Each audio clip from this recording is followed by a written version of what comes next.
scholars have marveled at it.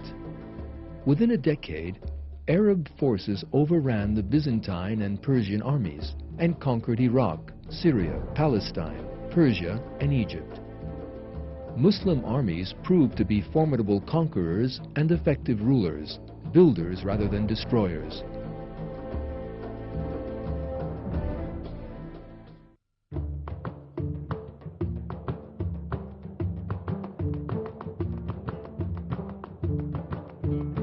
When different peoples, including the Turks, accepted Islam of their own free will, the Islamic Empire grew even more, and it became the greatest power in the world during that period.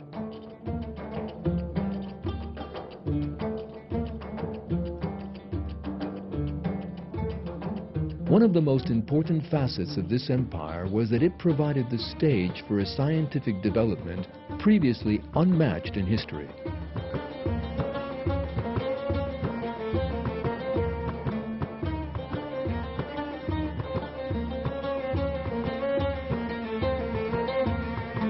At a time when Europe was living through the Dark Ages, the Islamic world created the greatest legacy of scientific knowledge seen in history to that date. The sciences of medicine, mathematics, geometry, astronomy, and even sociology were developed systematically for the first time.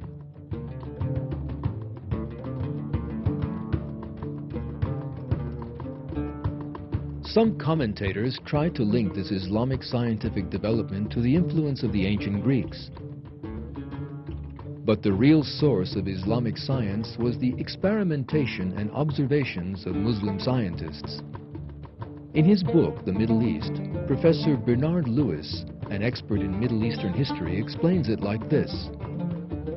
The achievement of medieval Islamic science is not limited to the preservation of Greek learning, nor to the incorporation in the corpus of elements from the more ancient and more distant East. This heritage which medieval Islamic scientists handed on to the modern world was immensely enriched by their own efforts and contributions.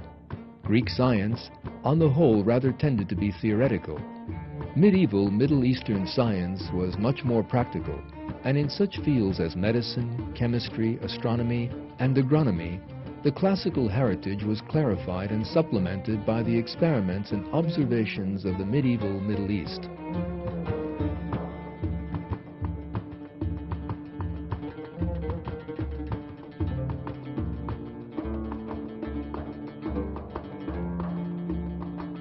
The secret was the scientific and mental discipline taught by the Quran to Muslim scientists. The lines written by a Muslim scientist of that period in his private diary strikingly demonstrate how much alive the Quran-based concept of science was. Then, for a year and a half, I devoted myself to study. I resumed the study of logic and all parts of philosophy. During this time, I never slept the whole night through and did nothing but study all day long.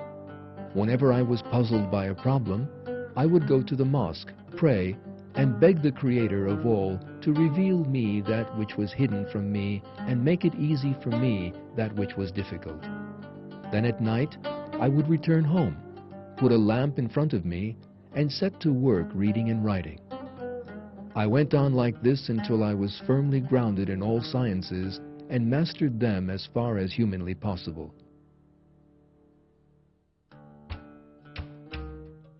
Andalusia, where most Muslim scientists were born and raised, became a major center of innovation and development, especially in medicine. Muslim physicians were trained in such varied fields as pharmacology, surgery, ophthalmology, gynecology, physiology, bacteriology, and hygiene, and they made important discoveries which laid the foundations of modern science. Here are some of them.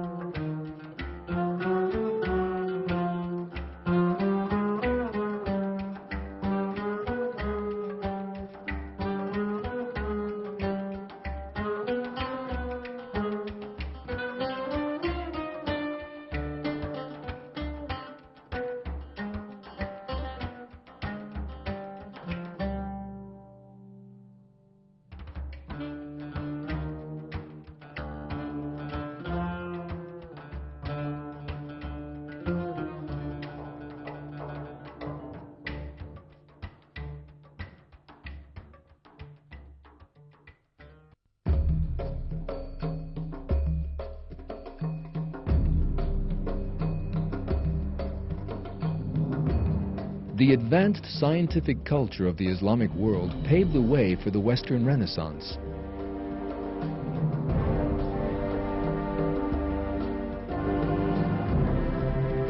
Muslim scientists acted in the knowledge that their investigation of God's creation was a path through which they could get to know Him.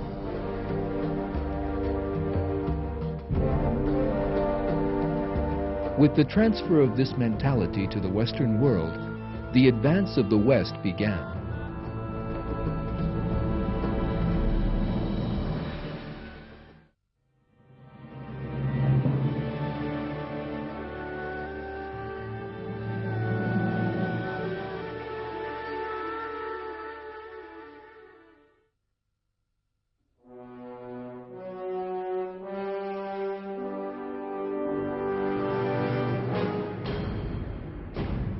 Medieval Europe was ruled by the dogmatic regime of the Catholic Church.